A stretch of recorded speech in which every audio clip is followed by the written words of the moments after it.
vida. Lá no livro de Eclesiastes, ele disse que debaixo dos céus e em cima da terra, tudo é vaidade.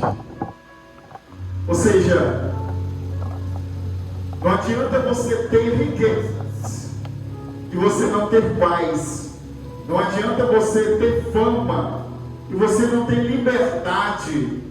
Porque tem gente que é tão famoso que não consegue ir ali comprar um pão, que é assediado, que não tem paz, não é verdade? O que adianta você ter tudo e não ter Deus? O que adianta você, aleluia, poder viajar para onde você quiser, mas naquele grande dia você não ser chamado, dizendo, ouvindo, vinde bendito de meu Pai, receber por herança o que já está preparado desde a fundação do mundo. Ser plenos em Deus não te isenta de sofrer. Ser plenos em Deus não te isenta de sentir falta de algo dessa terra. Mas ser pleno em Deus é um mar estando revolto, mas o teu coração está em paz. É um mar, tudo está pegando fogo, mas dentro de você a paz, que excede todo entendimento. Glória a Deus. Ser pleno em Deus, aleluias, é você olhar para a sua despensa vazia, mas você saber que Deus é aquele que provém, aleluia, tanto ouro quanto a prata.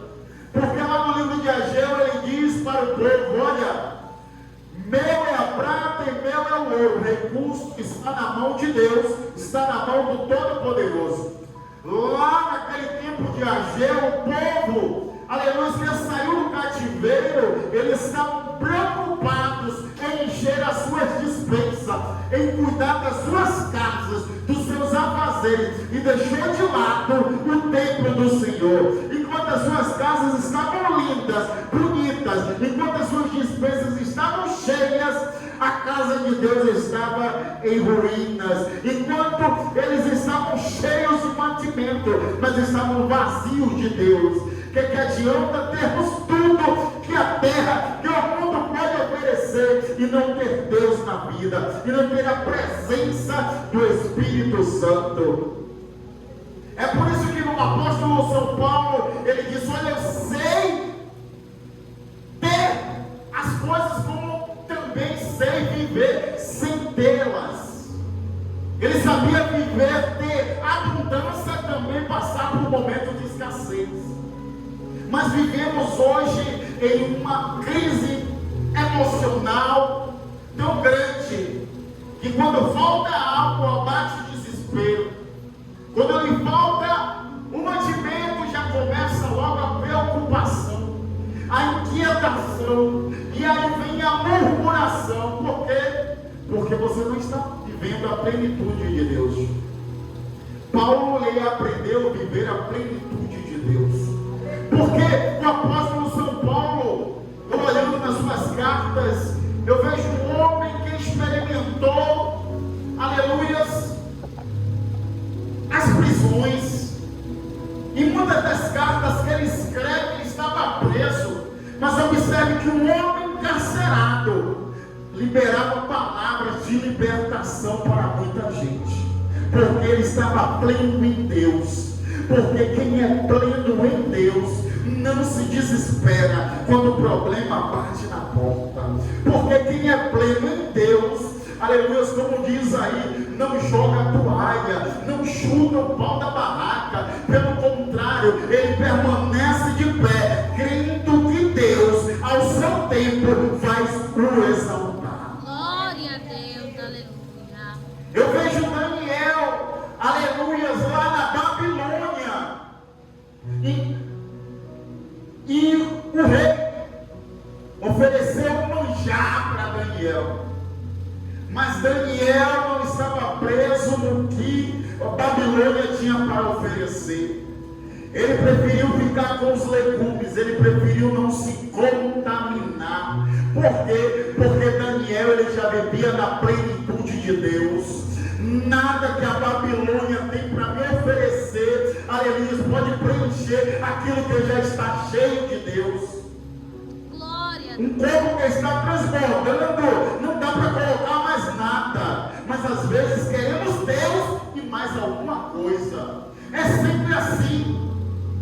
Deus basta, Deus é o suficiente, Deus, Jesus é a nossa plenitude. Se você tem Ele, você tem tudo. Se você não tem Ele, você não tem nada, porque tudo que o homem conquista nessa terra perece. Se ele conquista um carro, com o passar do tempo o carro vai envelhecer. Se ele conquista uma casa, com o passar do tempo rachaduras vão aparecer nessa casa. Se ele adquire muito dinheiro, esse dinheiro pode ser roubado. Mas se ele se enche e busca constantemente a presença de Deus, aleluia, nada pode roubar. Nada, nem a altura, nem a profundidade, nada, nem o presente, nem o porvir, nada pode nos separar do amor de Deus que está em Cristo Jesus, o nosso Senhor. Mas às vezes queremos Deus e mais alguma coisa. Na semana passada eu falei que Deus, ele não é, Jesus, ele não é complemento. Ele é, alguém lembra? Você lembra disso? Ele é fundamento. Ele é o alicerce. Deus não é complemento. Deus, ele é tudo. Deus, ele é a base. E o que vem depois é complemento. Por isso que Mateus, escrevendo o Evangelho, ele diz que devemos primeiramente buscar o reino, as coisas que são do alto. Buscar primeiramente o reino de Deus e as suas justiças, e as demais, e os complementos ele vai acrescentar. Jesus, ele não é complemento, ele é totalidade. Quando você coloca ele como complemento, você só busca ele no momento de escassez, no momento da enfermidade, no momento da prova, no momento da angústia. Não, você tem que viver, respirar Jesus. É por isso que, mais uma vez, eu falo sobre o apóstolo São Paulo, porque quando ele se converteu foi de verdade, ele aprendeu a viver a plenitude de Deus. E ele escreve dizendo: olha, já estou crucificado com Cristo, vivo não mais eu, mas Cristo vive em mim, e a vida que agora levo, vivo na fé do Filho de Deus, ao qual me amou e se entregou a si mesmo por mim. Isso é viver na plenitude de Deus, isso é viver, aleluias, na graça de Deus, isso é viver mergulhado em Deus. Paulo, ele respirava Jesus, ele disse: se eu morrer é lucro, mas se eu viver é ganho. Viver ou morrer, para mim, tanto faz, porque a minha vida é dele, eu vivo para ele. Se eu morrer é para ele, se eu viver é para ele, se eu andar é para ele, se eu pregar é para ele, se eu, aleluia, evangelizar é para ele, se eu falar do amor dele é para ele. Por isso que a Bíblia diz que porque dele e por ele e para ele são todas as coisas. Nada se resume a você, nada se resume a nós, tudo se define a Ele. Ele é o alfa, Ele é o ômega, Ele é o princípio e o fim, Ele é tudo em todos, Ele é o tempo, Ele é o Senhor do tempo, Ele passeia no tempo. Você precisa dormir e acordar para você viver o amanhã, mas Deus, Ele já conhece o teu amanhã. Então viva na plenitude de Deus, descansa o teu coração em Deus, saiba, aleluias, a se contentar com Ele, que as demais coisas Ele vai acrescentar o que é um trabalho, Ele vai acrescentar o que é um casamento, Ele vai acrescentar o que é uma formação acadêmica, Ele vai acrescentar o que é dinheiro na tua conta. Viva primeiramente para Ele, que as demais coisas Ele acrescenta na sua vida. Glória a Deus. Imagine que você é esse copo, essa xícara. Aí eu vou chorar. O nome da mãe aqui, eu acredito que pegou. Glória a Deus. Imagine que você é esse copo. Vamos encher esse copo. Glória a Deus.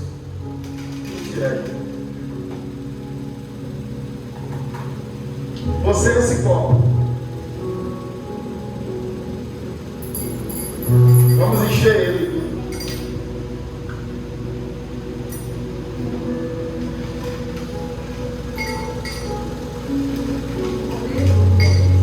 Glória a Jesus. Imagine que essas pedras brancas é os seus sonhos, é o que você almeja, que você já tem alcançado. Imagine que essas pedras, chamada argila expandida, é o ministério, é você louvando, é você pregando.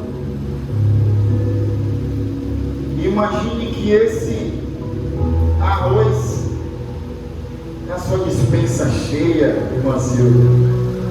Não falta nada, a geladeira está cheia de carne, cheia de picanha para fazer aquele churrasco.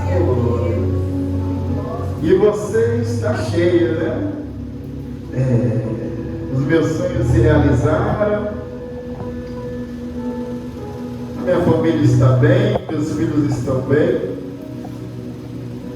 eu prego na igreja, eu canto, eu dou dízimo, eu dou oferta, eu evangelizo, eu sou pleno em Deus.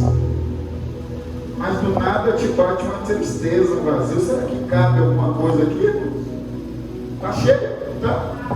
Cheio. Mas imagine que essa água aqui, ó, é Jesus. Será que cabe? Se nós olharmos, não vai haver espaço. Achávamos que estávamos cheios, né? Com tanta coisa.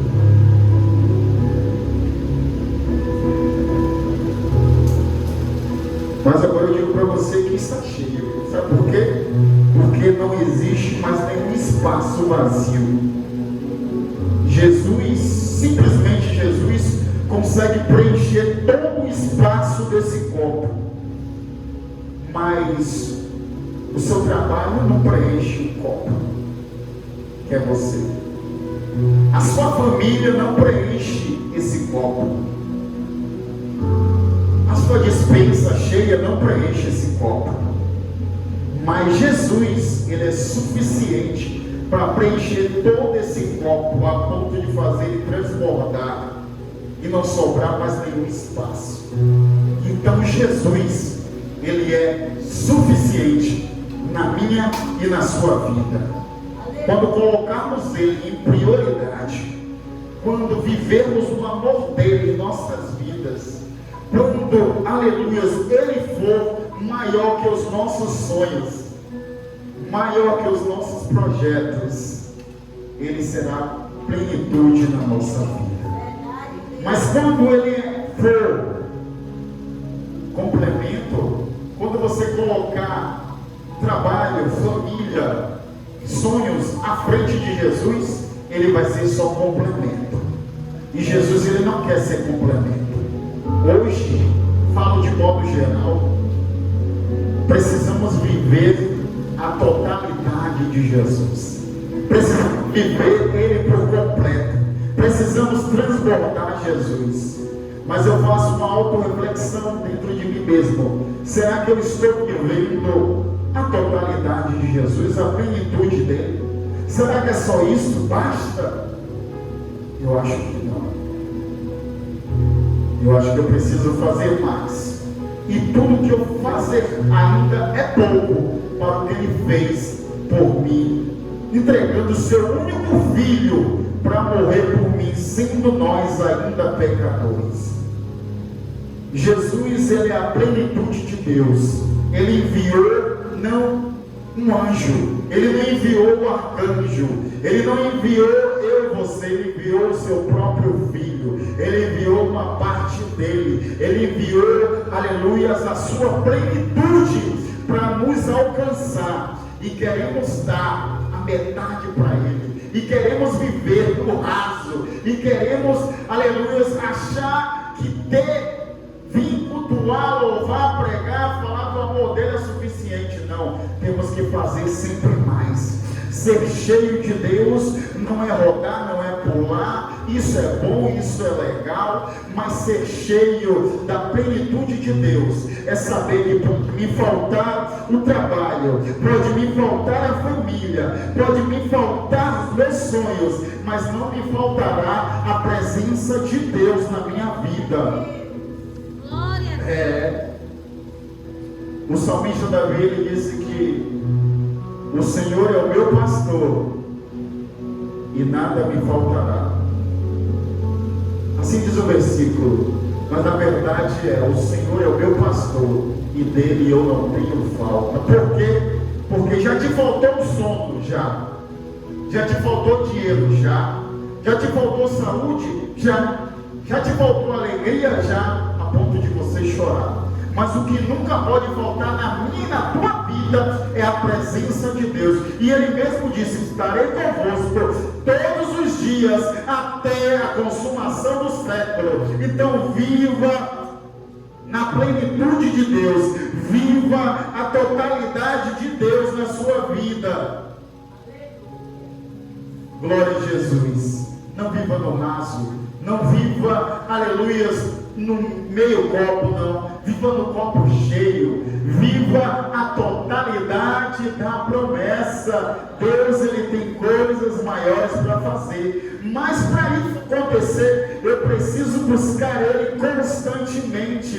Porque ser cheio, aleluias, de Deus não é de uma hora para outra. Exige esforço, exige dedicação, exige, aleluias, compromisso.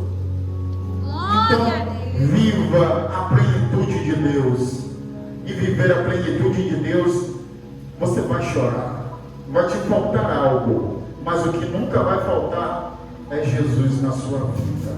Amém? Vamos viver a plenitude do Senhor. Amém.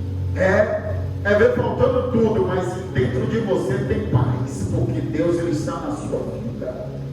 E você tem certeza que Ele vai prover.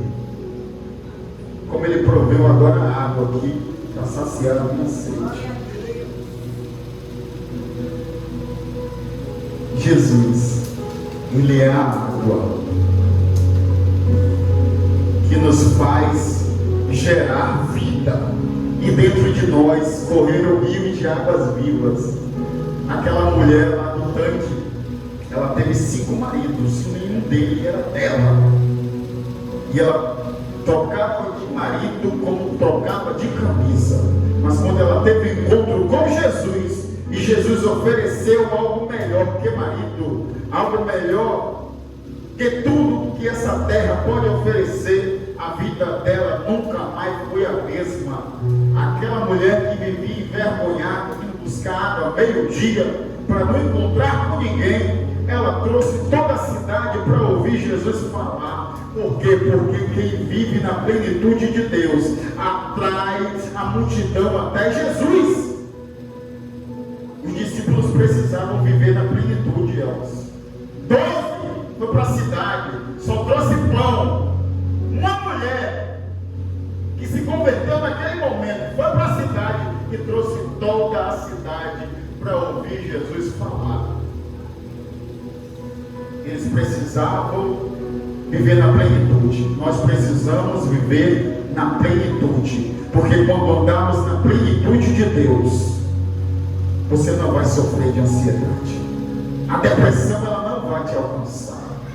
E você vai saber viver naquilo que você tem, no lugar que você está, porque Deus é suficiente na tua